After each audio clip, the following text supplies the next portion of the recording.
As the Thunderhawks relish in their victory over the Nines of House Escher, a new foe quickly emerges from the shadows. The renegades of House Orlock haven't come to negotiate. They haven't come to make peace. Short-handed and desperate for credits, they show up looking for atonement. Little do they know, the Thunderhawks were expecting them. Welcome back to Shadows of Primus and Game 8 in our Dominion campaign. As I write this pre-narrative, I can't help but think of how interesting this is going to be. A quick look at the campaign table shows the Renegades with just 40 credits and a gang rating of 1185. The Wastelands territory allows them to choose to be the attacker in this scenario. The Thunderhawks have a total wealth of 1315 and have some credits to spare. There are no major roster changes for the Renegades. Argo does purchase an advancement, which gives him +1 toughness. And due to their low credits, they will depart today with 5 fighters and a starting crew worth 1035. Over for the Thunderhawks, they had a lot of credits to spend. A Forge Boss, Crush, joins the ranks with a Renderizer Serrated Axe. He is a Vat-born with dermal hardening and a hardened immune system. His skill is Nerves of Steel, and he carries furnace plates and has a Sump Croc by his side. They patiently wait with 6 active fighters and a starting crew of 995 credits. If you would like sneak peeks of this stuff, be sure to give me a follow on Instagram. I post things I'm painting, upcoming scenarios and videos, as well as shots from the game before they are released. Also, thank you to the 2021 coffee supporters. I have placed your names on terrain, and you will be forever part of this little hive of mine. If you would like to buy me a coffee or some other frothy beverage, a link will be in the description. Today's scenario is the Trap, and Orlock will be attacking today. We'll be fighting over the Hab level, which is D6 times 10 credits. The battlefield will be 1 center tile with 4 additional tiles forming a cross. All fighters will participate and 2 tactics cards will be taken. The Renegades select Lucky Shot and Initiation, allowing them to get 3 greenhorns to join them in battle, each with a sawn-off shotgun and flak armor. The Thunderhawks select Inhuman Resilience and Ironhide. The Thunderhawks will deploy at the center tile, while the Renegades, now with 8 fighters in their ranks, sets up 6 inches from a board edge on an outer tile. There's a special rule in this scenario called Surprise Attack, and it will give the Renegades priority automatically on the first turn. Cool checks will be needed to be passed for all fighters to activate in turn 1. If they pass that cool check, they will get to make moves as normal. If they fail, they would only get to make 1 action. We actually forget to do this, but not a big deal, as turn 1 typically doesn't have a lot that goes on. The Renegades are attempting to take out as many Thunderhawks as possible. Defenders are trying to do the same. 3 points are awarded for a leader, 2 for a champion, and 1 for any other fighter that goes out of action. If only 1 gang has fighters left on the board, they will get D3 points. Victory goes to the gang with the most VP.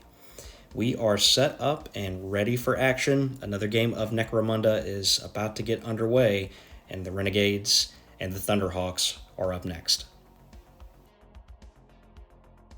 And the Renegades automatically get priority on turn 1. The Road Captain Hazard moves up to the top of the walkway here. He can see Hulk over the top of the wall, and he's going to fire his combat shotgun. This is a rapid-fire weapon, and Hulk is getting full cover, so he normally hits on a 3. That full cover will make it a 5. And rolling that out, it is going to be 3 hits with rapid fire. It is strength 4 against toughness 4, so 4s will be needed to wound. 3 wound rolls being taken. He is knocked back into the wall, increasing the damage of this weapon by 1. 2 wounds go through, and there's 2 6-up saves taken. The Goliath player is playing the tactics card Ironhide. So this would be 5 or 6 damage, but because of Ironhide, it is just only 1. That'll take 1 wound off of him, and he does not become pinned. He immediately stands back up. And Ironhide saving the stemmer there, that's a great tactics card to have for your leaders and champions. Any attack that does multiple damage, it's only worth 1 and the fighter doesn't become pinned. Continuing with the next activation, we've got Lugnut. He is going to move twice. I will be moving a lot of these models today when they're deep into the terrain like this, as my son can sometimes be like a bull in a china shop. The greenhorn over for the renegades will open a door with his first action and then use his second action to move up.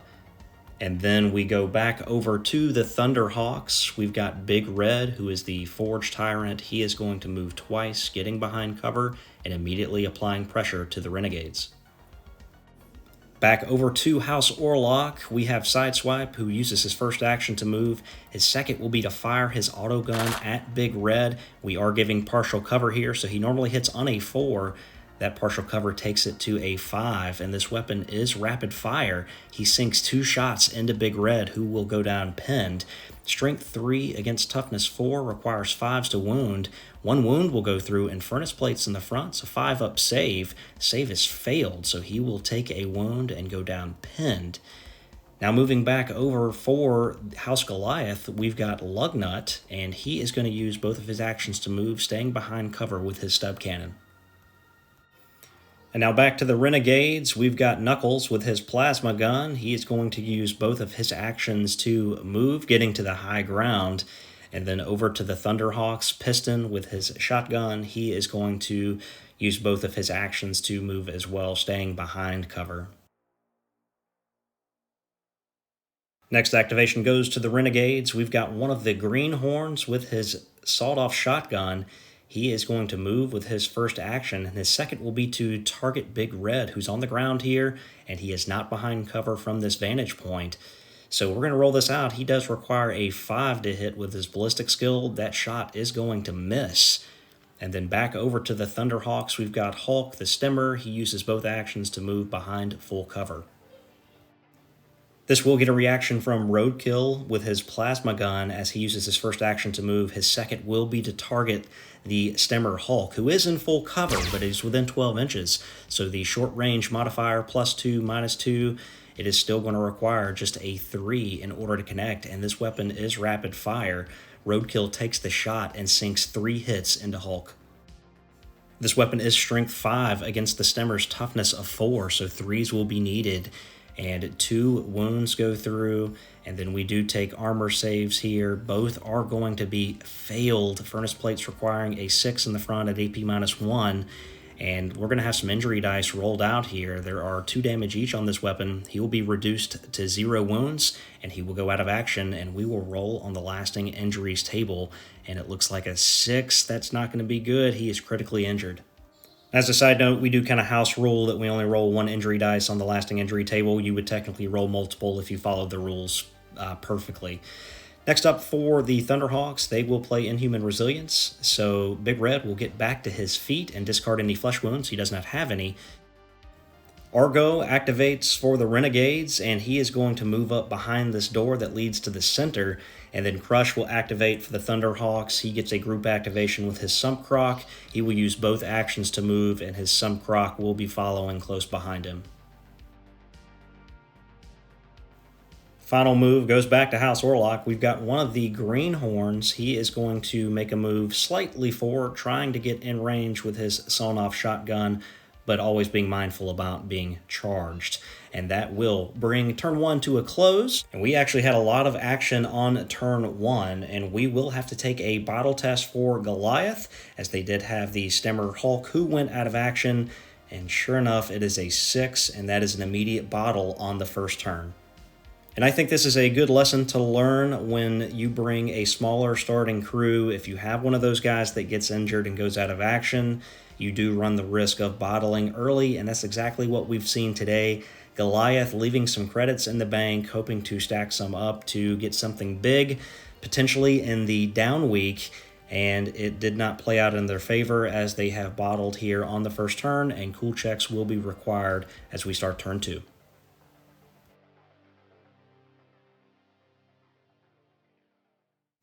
Priority rolls going out for turn 2. The Renegades roll up a 2, so anything but a 1, and the Thunderhawks will win priority. We can look underneath and tell that they are going to be up first. So a cool check being taken for Big Red. He is easily going to pass and spread his leadership to the entire group. Flathead, however, over here on the flank all by himself.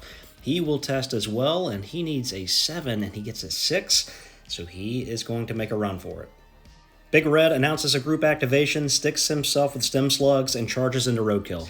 Can't fail this charge. We roll it out anyway, and he is going to get a +2 inches to his move and go into contact with Roadkill, and he will be swinging that massive power hammer and shooting his plasma pistol.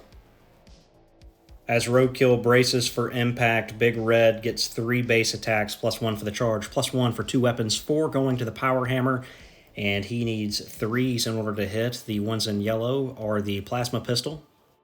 They will all hit, and needing 3s on the plasma pistol, which we will roll out here, that shot will fail to wound, but only needing 2s on the other, as he has got a strength of +2 due to the stem slugs, and all of these are going to connect. Mesh Armor is a 5-up save. AP -1 makes that a 6. So saves are taken. 1 is passed. 2 damage each on the remaining 3 wounds that go through. And we are going to roll out injury dice to see what happens to poor Roadkill. And it looks like he is going out of action. Now, due to the stem slugs, these weapons also gain the knockback trait. So we are going to go ahead and knock him back as appropriate, to which Big Red would do his follow-up. You would technically do these one at a time if you were following it in sequence. And then in order to consolidate, Big Red is just going to back up a little bit, changing his facing to get everyone in his front arc. And rolling up on the lasting injuries table for Roadkill, it is a 33, so that will be a grievous injury. The second part of the group activation, Crush, announces a charge into the Orlock Greenhorn, and unfortunately he's not going to be able to make this into combat. Even though he rolls up a 3 on the D3, it will be short. The Sumpcroc, however, can make it into combat and is also activating with Crush. He needs to roll up a 3, though, on a D3, which he does, and he makes it into contact with the Greenhorn. The Sumpcroc lashes out at the Greenhorn with his gnashing teeth and claws, and he will get 2 base +1 for the charge, 3 total attacks with a weapon skill of 3. Dice hitting the deck now. All 3 of these are going to go through, and I believe this is strength 4 against toughness 3, so once again looking for 3s. That is going to result in 2 wounds at AP -1. So the flak armor save, that's no good against these. There's going to be injury dice that are rolled out, and he is going out of action. And back over to Orlock for their first activation of turn 2. A Greenhorn here moves up and uses his second action to open this door, and we can see what is awaiting on the other side. This gets a reaction from Lugnut, who moves up slightly with his stub cannon, and he is going to target Knuckles, trying to eliminate that plasma gun. Firing up at him, however, with a ballistic skill of 4 and full cover, he is going to need a 6 to connect here. And that shot is going to fail. Back over for the Renegades. Hazard, the road captain, is going to target Big Red with his heavy bolter, and he's going to use Bullet Lord, automatically turning the firepower dice into 3 hits. And he does need a 4 here due to the partial cover. The shot misses, but he's going to use the Lucky Shot Tactics card to re-roll this back out, and he gets exactly what he needs. And this is a rapid-fire 2 weapon, so the first we're going to resolve, it is Strength 5, but he's Toughness 6 due to the stem slugs. 5s are needed, so 1 wound will go through. And then we're rolling out the second rapid fire shot. It's an ammo check, but the weapon will be out of ammo due to the Bullet Lord special rule. So 1 more shot going through, again needing a 5, and that will not convert. The weapon is AP -2, so furnace plates are no good here, even in the front. So injury dice will be rolled out as he is brought down to 0 wounds. He did have a wound on him from earlier. 2 injury dice rolled out, and Big Red going down with a serious injury. And continuing with the Orlock group activation, Knuckles will fire back down at Lugnut with his plasma gun. It's in low setting. The short range bonus getting a +2 that will negate the full cover. Normally hitting on a 4, the aim takes it to a 3, and the shot is good. Strength 5 against toughness 4. 3s are needed to wound. He will be wounded. AP -1, furnace plates in the front. That'll grant him a 6-up save, which has failed. So injury dice will be rolled out here. It's a 2 damage weapon. He's brought down to 0 wounds, and he is going out of action as well. We will roll up on the lasting injuries table, and it looks like it will be Grievous. And with not a lot to lose going into the down week, Piston is going to move around the corner and target Hazard, the road captain, with his shotgun, firing this in solid mode. Partial cover will make this a 5 to hit. Normally hits on a 4.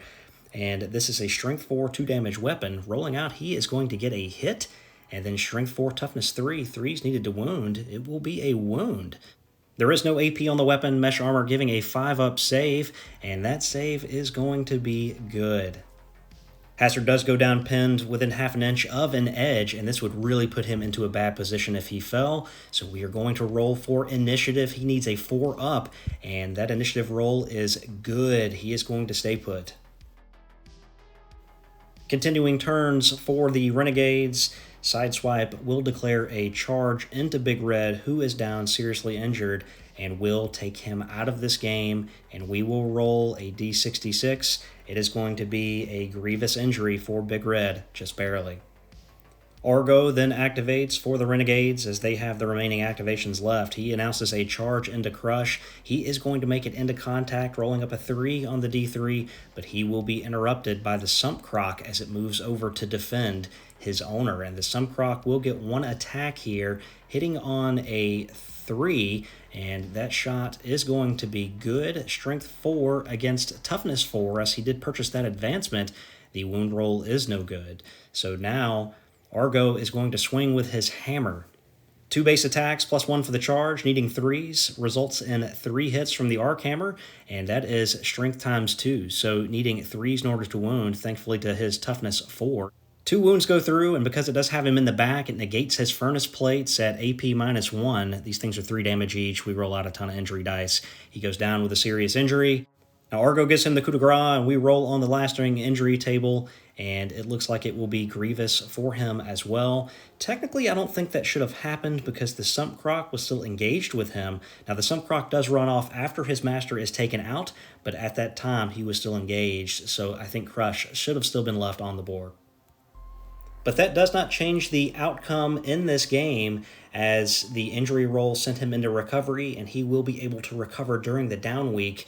Turn 2 comes to a bloody close between these two, and the Thunderhawks would have elected to flee the battlefield anyway, but the game officially is coming to a close after 2 turns. The Renegades of House Orlock are going to take a victory here today, and we have the post-game report coming up.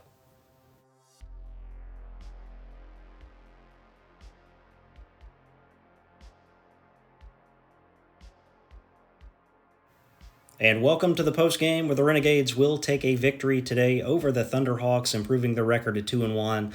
Thunderhawks falling to 1-2.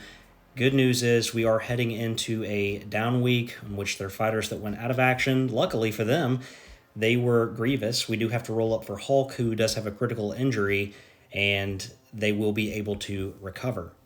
This game was a bit shorter than the normal game, but it was really action-packed. And I take a lot of time setting up all of the terrain and making this game whatever it's going to be, whether we go 2 turns or 6 turns. I approach things the same way, putting a lot of care into the way that I set up the battlefields and present them to you. I hope it was still enjoyable despite how short it is. If you've played enough games of Necromunda and you bring a smaller starting force, you're going to run into that occasion where you are going to bottle on turn 1 and it's going to cause problems. Despite those problems, the Orlock gang did some really good shooting from the heavy bolter, from the plasma guns, from the autogun. They were able to do a lot of work in the shooting aspect of the game, really loosened up the Thunderhawks, put some wounds on them early, and the Thunderhawks were going to have to close the gap and get into close combat if they wanted to make this game interesting. And quite frankly, they just had a tough time doing that with the amount of firepower they were facing. For rewards, the Renegades rolled a 1 on a d6, earning them a whopping 10 credits, but they will get an additional 110 credits from territories and 4 reputation. The Thunderhawks will receive 15 credits from the scenario and 70 credits from their territories. They will also have the option to recruit 2 Juves. Injuries were plentiful in this match. Orlock lost Roadkill to a grievous injury, while Big Red, Crush, and Lugnut were lost to grievous injuries for the Thunderhawks. The Stemmer Hulk needed to be escorted to the dock, and this is where we needed to revisit that out of action from Crush. He should not have been removed and would instead roll to recover in the end phase. Unfortunately, we roll a recovery, and the result was an out of action, so his grievous injury will stand. This proves to be unfortunate for Hulk, as nobody is able to escort him to the dock. and he will become the third death in the Goliath ranks this campaign. We will have to see what can be done in the down week to patch up the Thunderhawks as we look forward to the second half of the campaign. I hope you enjoyed this battle report as much as I enjoyed making it. Thank you to my 2021 coffee supporters once again. Next up, we have a clash between the Nines of House Escher and the Vanguard Enforcers. I look forward to seeing you then. Thanks.